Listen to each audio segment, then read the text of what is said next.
네, 안녕하세요. 미국 주식 멘탈 케어하기 멘탈이 전부다의 철이형입니다. 네, 오늘 잭슨홀 미팅이 끝나고 파월 의장의 연설 이후에 3대 지수가 모두 강하게 상승을 했는데요.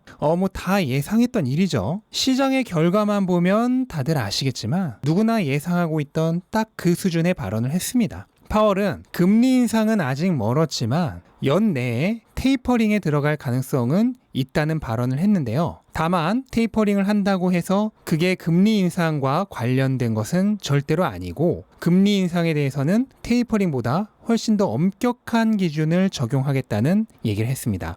그러면서 지금 고용 실적 등은 좋은데 다만 델타 변이의 확산으로 인해서 조금 더 지켜볼 필요가 있다는 뉘앙스의 얘기를 했습니다.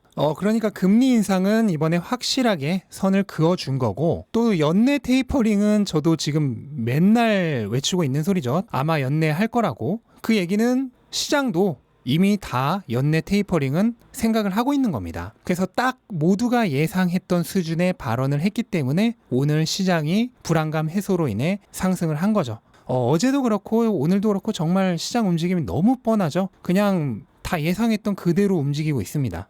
그리고 만약 연준이 테이퍼링을 하게 되면은 지금 매달 1,200억 달러 매입하고 있는 장기 국채와 주택저당증권, 우리가 MBS라고 부르는 모기지 담보 채권이죠. 이 채권들의 매입 규모를 서서히 줄여나가게 될 텐데, 파월이 예전에 시장에 충격이 안 가도록 점진적으로 할 거라는 얘기를 했기 때문에 테이퍼링을 한다고 하더라도 아마 시장의 영향은 크지 않을 거라고 생각을 합니다. 네, 채권 수익률은 오늘 3베이시스 포인트나 급락을 했는데요. 이것도 어제 말했죠. 이벤트 전에 올랐다, 이벤트 후에 하락. 참 뻔하죠. 네, 특징주들을 보시면요. 우선 펠로톤이 실적 발표 후 7% 넘게 급락을 했습니다. 우선 EPS가 시장 기대치의 2배 정도나 적자폭이 큰 마이너스 1달러 5센트를 기록을 했고요. 매출은 시장 기대치를 아주 약간 상회했습니다. 이거는 백신 접종의 증가로 인해서 사람들의 야외 활동이 많아지면서 집에서 운동하려는 수요가 감소했기 때문이죠. 또한 트레드밀의 리콜 비용이 증가하면서 예상보다 큰 손실을 가져왔습니다. 또한 다음 분기에 대한 가이던스도 좋지 않았는데요. 매출 8억 달러를 예상을 했는데 이거는 시장의 기대치인 10억 1천만 달러보다 거의 20%나 부족한 가이던스였습니다. 또한 다음 분기에 월 평균 0.85%의 회원 이탈을 예상하고 있습니다. 회원 수가 증가해도 모자랄 판에 오히려 매달 1% 가까이 줄어든다고 하니 전망이 좋을 수가 없겠죠. 덕분에 오늘 주가가 굉장히 안 좋았습니다. 네, 그리고 델이 실적을 발표했는데요. 우선 EPS가 2달러 24센트로 시장 예측치보다 10% 정도 좋았고, 매출도 261억 달러로 시장 예측치를 아주 약간 상회했습니다. 매출은 전년 대비 15% 정도 증가한 수치고 EPS는 17% 정도 증가한 수치입니다. 예상보다 실적이 좋았음에도 불구하고 주가는 4% 정도 하락을 했는데요. 이유는 가이던스 때문입니다. 다음 분기에 델은 10% 중후반 정도의 매출 성장을 기대한다고 발표를 했는데 시장은 이거보다 더 높은 수치를 기대한 것 같고요. 또한 개인용 컴퓨터 판매는 늘었는데 델의 주력이라고 할 수 있는 기업용 컴퓨터의 판매가 줄어든 것도 주가의 하락 요인이었습니다. 네, 그리고 휴렛패커드도 오늘 실적을 발표했는데요. EPS가 1달러로 시장 기대치를 20% 조금 안 되게 초과를 했고, 다만 매출은 152억 달러로 시장 기대치를 못 미쳤습니다. 또한 다음 분기 가이던스로 87센트의 EPS를 예상을 했는데 이건 시장 기대치인 81센트보다는 조금 높은 수치였습니다. 그런데 매출에 대한 목표는 가이던스는 제시하지 않았습니다. 일단 실적과 가이던스는 나쁘지 않아 보이는데요. 문제는 지금 전 세계적인 반도체 칩의 부족이 문제가 되고 있잖아요. 근데 휴렛패커드도 예외가 아니라서 반도체 칩의 공급 부족으로 인해 향후 매출이 줄어들 수 있고 이 문제가 2022년 초까지 계속될 것이란 얘기를 했습니다. 덕분에 모건 스탠리도 휴렛패커드의 등급을 매수해서 홀드로 낮췄고요. 이러한 소식들이 겹치면서 주가는 전반적으로 오늘 약세였습니다. 네, 그리고 미국의 대표적 의류 회사 중 하나인 갭이 오늘 좋은 실적을 발표했는데요. 제가 어렸을 때 갭을 많이 입었었는데 이렇게 주식으로 만나보니까 반갑네요. EPS는 70센트로 시장 기대치인 46센트를 훨씬 초과했고요. 매출은 42억 달러로 시장 기대치를 아주 약간 상회했습니다. 그래서 뭐 이유는 당연히 백신 접종이 늘어나면서 사람들이 매장으로 돌아왔기 때문이죠. 덕분에 어제 애프터마켓에서는 주가가 6% 이상 상승을 했고 오늘도 장 초반에는 4% 정도 강하게 상승하면서 시작을 하긴 했는데 장 후반으로 가면서 주가가 조금 밀려서 마무리를 했습니다. 근데 엔비디아는 결국 오늘도 신고가를 다시 썼습니다. 이거는 위에 저항 매물대가 없어서 그런 거죠.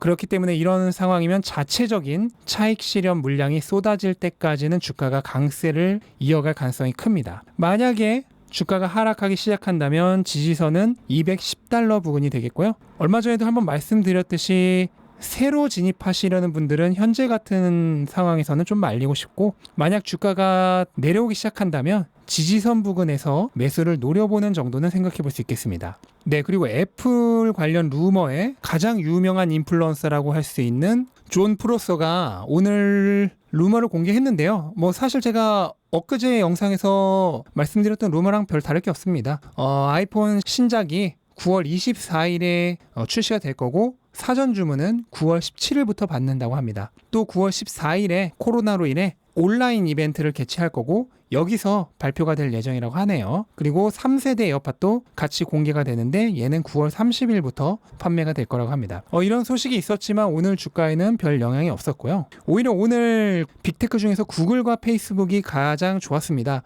구글, 페이스북뿐만 아니라 트위터, 스냅, 트레이드 데스크, 디지털 터빈 같은 광고 매출 관련된 주식들이 오늘 다 강세였습니다. 이거는 그만큼 기업들의 광고 지출이 늘어날 것이라는 기대 때문이죠. 그래서 대표적으로 구글만 보시면 뭐 주가 흐름이 요즘 거의 미친 수준이죠. 원래는 마소가 빅테크 중 가장 좋았었는데요. 구글로 빅테크 주도주가 바뀌는 게 아닌가 하는 설레발도 조금 들고 있습니다. 네, 그리고 오늘 테슬라는 시장의 영향도 있고 해서 조금 올랐습니다. 하지만 여전히 700 초반의 중력권이죠. 이 구간이 정말 강력하게 지금 주가를 잡고 있는데요. 그런데 주식에 경력이 조금 있으신 분들은 다 경험을 해보셨겠지만 보통 이렇게 진득한 구간을 돌파하고 나면 그 다음부터는 그 뚫는 데 힘들었던 만큼 더 강하게 상승을 합니다. 그래서 테슬라도 이 구간을 뚫으면은 강력한 모멘텀을 얻을 수 있지 않을까 기대를 하고 있습니다. 네, 소식을 좀 전해드리면요. 우선 LFP 배터리 관련된 소식들이 좀 있는데요. 테슬라가 북미 지역에서 기존의 NCA 배터리가 아닌 중국 CATL의 리튬 인산철 LFP 배터리를 사용한 모델 3 스탠다드 레인지 플러스 모델을 인도할 예정이라고 합니다. 그래서 이 LFP 배터리를 사용한 모델 3는 기존 모델 3 스탠다드 레인지 플러스 대비해서 주행거리가 10마일 정도 적은 253마일 정도라고 하는데요. 하지만 일론 머스크는 90%까지 충전하는 걸 추천하는 NCA 배터리와는 달리 LFP 배터리는 100%까지 충전하는 게 좋기 때문에 실제 주행거리 손해는 없다는 얘기를 했습니다. 어쨌든 이 LFP 배터리를 사용한 모델 3 스탠다드 레인지 플러스 모델을 인도받겠다고 동의를 하면은 현재 내년에 받을 수 있는 이 모델 3를 9월부터 받을 수 있게 된다고 합니다. 그리고 테슬라는 향후 이 니켈과 코발트의 공급에 대한 걱정 때문에 최대한 LFP 배터리를 늘릴 것으로 예상이 됩니다. 왜냐하면 철은 지구상에서 가장 흔한 금속 중 하나이기 때문이죠. 네, 그리고 모델 Y도 LFP 배터리를 사용한 스탠다드 레인지 모델을 출시할 예정입니다. 일단 올해 말 정도에 출시가 될 것으로 예상이 되는데요. 중국에서는 최근에 스탠다드 레인지 모델을 인도하기 시작했죠. 아직은 유럽으로는 가지 않은 것으로 보여지는데요. 아마 유럽도 조만간 수출이 될 예정입니다. 그리고 북미에서도 지금 이 수요가 엄청나기 때문에요. 북미에서도 LFP 배터리를 사용한 모델 Y를 만들기 시작할 것으로 보입니다. 그래서 이게 좋은 게 현재 롱레인지 버전의 가격은 54,000달러 정도입니다. 상당히 비싸죠. 그런데 이 스탠다드 레인지 모델의 가격은 45,000달러 정도가 될 것입니다. 그러면 기존 이 모델 Y를 사고 싶었던 사람 중에 비싸서 조금 마음을 접었던 사람들의 수요를 가져올 수 있겠죠. 그래서 이 두 개 모두 LFP 배터리를 사용한 스탠다드 레인지 모델을 북미와 유럽에서 배송하기 시작하며 안 그래도 폭발할 것 같은 테슬라 수요를 더 폭발시킬 수 있을 것으로 보입니다. 네, 그리고 4680 배터리 관련된 소식도 있었는데요. 유명 유튜버 중 하나인 갈릴레오 러셀이 자신의 소식통에 따르면 지금 테슬라의 4680 배터리의 수율이 작년에는 20% 정도였는데 현재 거의 80% 근처까지 올라왔다고 합니다. 그렇게 되면 조금만 더 노력하면 충분히 상업용 양산이 가능한 수준이 되는 거죠. 그래서 지금 4680 배터리가 늦어지고 있어서 가장 큰 문제가 사이버 트럭과 세미가 계속 지연되고 있잖아요. 그래서 세미도 원래 올해 출시 예정이었는데 내년으로 미뤄졌고 사이버 트럭도 빨라야 내년 2분기 이후가 될 것으로 보이는데 빠르게 4680 배터리가 양산이 시작된다면 사이버 트럭과 세미가 등장할 테고 그러면 테슬라에 대한 수요는 정말 핵폭발이 되겠죠. 네, 그리고 오늘의 마지막 소식인데요. 테슬라가 텍사스에서 직접 전기 공급을 할 가능성이 나오고 있습니다. 그러니까 전기 유틸리티 기업이 되는 거죠. 이거는 테슬라의 자회사인 테슬라 에너지 벤처스가 텍사스시에 계획서를 제출한 것이 밝혀지면서 알려지게 되었습니다. 이런 자회사가 있는지는 저도 처음 알았는데, 그래서 이 신청서에 대한 승인은 11월에 결정이 날 예정이라고 합니다. 그러니까 결정이 된다면 테슬라가 에너지 유틸리티 회사까지 되는 거죠. 그래서 현재 지금 텍사스에 100메가와트시 이상의 에너지 저장 설비를 건설하고 있다고 하고요. 초기에는 2만 가구 정도의 전력을 공급할 수 있다고 합니다. 지금 테슬라가 이 에너지 공급 사업을 하려는 이유가 이번 2월에 텍사스가 폭풍 때문에 상당 기간 전기가 끊겼었죠. 근데 일론 머스크가 마침 그때 텍사스에 있었거든요. 그래서 본인이 직접 이 정전의 고통을 받았습니다. 그래서 이 사건의 영향으로 인해서 지금 텍사스에 전기 공급을 직접 하려는 의도인 것 같습니다. 그리고 초반에는 이렇게 한 개 주에서 작은 범위로 시작할 수 있겠지만 점차 늘려갈 수 있겠죠. 왜냐하면 테슬라는 에너지 공급 사업을 할 수 있는 모든 능력이 있거든요. 그래서 미래에는 정말 유틸리티 기업으로까지 진화하는 것이 아닌가 하는 생각도 듭니다. 물론 그게 정말 수익성이 있는지 어떤지는 나중에 직접 계산기를 두들겨 봐야 알겠지만 말이죠.